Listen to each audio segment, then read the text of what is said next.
নির্বাচন নিয়ে অনিশ্চয়তা তৈরি করছে।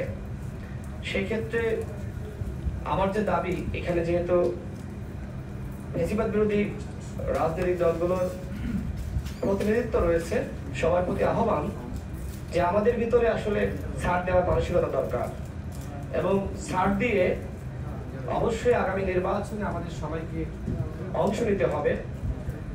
আগামী নির্বাচনটা যদি আমরা ব্যর্থ করি তাহলে জাতি হিসেবে আমরা ব্যর্থ হব এবং এদেশের জনগণ, এদেশের তরুণ সমাজ আমাদেরকে ক্ষমা করবে না।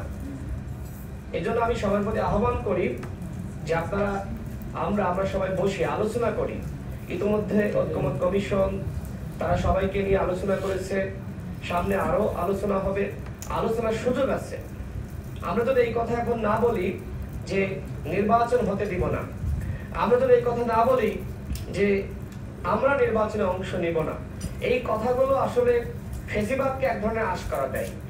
এই কথাগুলোর মাধ্যমে ফ্যাসিবাদ এক ধরনের মোটিভেশন পায় যে নির্বাচন বাধা দেওয়ার পিছনে আরো অনেকে আছে, সুতরাং তারাও কিন্তু একটি প্ল্যান তৈরি করছে। আপনারা দেখেছেন যে গতকাল তেজগাঁওতে যে ধরনের মিছিলটা হয়েছে, এটা কিন্তু আমাদের জন্য খুব অ্যালার্মিং।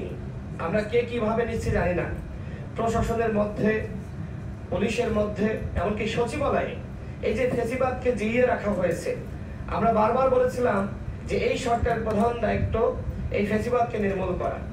আপনি একটি আমাদের কাছে সুন্দর নির্বাচন উপহার দিতে চাচ্ছেন, কিন্তু আওয়ামী লীগ আমাদের ওই আমলাদেরকে শপথে বহাল রেখে, পুলিশকে সংস্কার না করে, এমনকি র্যাবের সংস্কার না করে, প্রশাসনের সংস্কার না করে, আওয়ামী লীগ আমাদের প্রশাসনকে দিয়ে কিভাবে সরকার সুষ্ঠু নির্বাচন জাতিকে উপহার দেবে, সেটা আসলে আমি বুঝতে পারছি না। সুতরাং সরকারের হাতে যতটুকু সময় আছে, আমরা অনুরোধ করতে চাই, হাসিনা দিল্লি পাঠিয়েছে, যারা এখনো ফ্যাসিবাদের দোসর রয়েছে তাদেরকেও বাংলাদেশ থেকে বিতাড়িত করতে হবে, তাদেরকে বিনাশ করতে হবে। অন্যথায় যে সুষ্ঠু নির্বাচনের স্বপ্ন আমরা দেখছি, এই স্বপ্ন কিন্তু আসলেই জ্বলে ভেসে যাবে। আর প্রবাসীদের অংশগ্রহণ